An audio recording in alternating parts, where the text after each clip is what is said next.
వైసీపీకి మార్చారు ఎందుకంటే ఓటీనాథ్ ఓకే అత్యంత ముఖ్యులు కాబట్టి పార్టీ అంటే పార్టీతో ఉండాలి, కుటుంబాల్లో కలవకూడదు కదా. ఇప్పుడు నా కుటుంబాల్లో నా కొడుకుని మరి ఆ రకంగా ఇప్పుడు ఎప్పటి నుంచి ఉందో మనకి క్యాన్సర్ అంటే ఒక్క రోజులో రాదు కదా. ఒక ఇది రిమూవ్ చేసేసాడు అట, అది కూడా నాకు తెలవదు, తల్లికి తెలవద్దా? వాడు చెప్పొద్దంటే ఊరుకుంటారా? వాడు ఎందుకు చెప్పొద్దు అంటాడు తల్లికి, ఏ తల్లికి? అందరూ మేము ఎప్పుడు పాటాడుకుని అనుకునే చేసుకున్నారా? ఏం జరిగింది ఈ విషయం చెప్పండి. విడాకులు లేదు, కోర్టులో కూడా ఇంకా ఆ విడాకులు డిస్మిస్ అయిపోయింది. వాళ్ళకి తెలవకిచ్చారో తెలిసి ఇచ్చారో ఎవరి దాడి చెప్పుకుంటారు. విడాకులు లేదు, వీళ్ళకి పెళ్లి నేను చేయలేదు, పెళ్లి నేను చేయలే, మ్యారేజ్ ఎక్కడ చూపించమని నేను చేయలేదు. అలాగే తండ్రికి కొడుకు కూడా ఎలాంటి సంబంధం లేదు, ఇప్పుడు వచ్చి మాట్లాడుతున్నారు వీళ్ళు అని చెప్పి ఎప్పుడైనా మాట్లాడతాడు కొడుకు అన్నాడు, అయినా మాట్లాడుకుంటున్నారు. కొడుకు అన్నాడు ఎప్పుడైనా వచ్చి మాట్లాడతాడు, అవకాశం ఉంది కాబట్టి.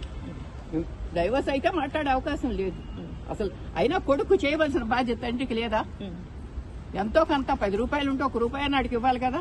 చిన్నప్పటి నుంచి ఆ అమ్మాయి పెంచుకుంది, వాళ్ళిద్దరు ఏమొచ్చిందో వాళ్ళిద్దరి మధ్య మనకి తెలియదు, అట్లా ఉండిపోయారు. ఆ అమ్మాయి పెంచుకుంది, చివరికి ఎంతో కొంత ఆస్తి ఉంది కదా, ఆ వాడి వాటాన వాడికి ఇవ్వాలి కదా. వాడిని సాంతం తీసేసి అంతా నేనే అంటే ఎట్లా అవుతుంది? దానికోసం నేనేం చేశానంటే, దానికోసం నేను చేసిన పని ఏంటంటే వాళ్ళు కూడా ఉన్నారు, వాడికి కూడా కొంత రావాలి. అందుకోసం నాకు ఆస్తి ఎందుకు, నాకు ఈ వయసులో ఇవ్వడం ఎందుకు? నేనేమో బాబా దీంతో ఉంటాను. ఆదివు గారిని కలిసారు కదా, ఏం మాట్లాడారు, ఏం చెప్పారు? విషయాలు ఏం చెప్పలే, ఇంకా ఎప్పుడు ఇస్తారో ట్రీట్మెంట్. ముందేమో కాదని ఇచ్చారు, ముందేమో ఆమె దీంతో మనం పెట్టింది వాళ్ళు పెట్టింది కలిసి అది లివింగ్ రిలేషన్ అని చెప్పి ఇచ్చేశారు. ఇచ్చిన తర్వాత మళ్ళా మనం పెట్టేసిన అదే ఆర్డీఓ దగ్గరికి వచ్చిన తర్వాత ఆర్డీఓ ఏం చేస్తాడు, సెట్ సైడ్ అన్నాడు. సెట్ సైడ్ అంటే మళ్ళీ ఈయన దగ్గరికి వచ్చి ఈయనే ఇచ్చాడు.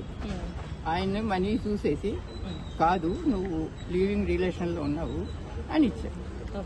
ఒకసారి అయిపోయింది, రెండోసారి వచ్చారు. మరి ఏం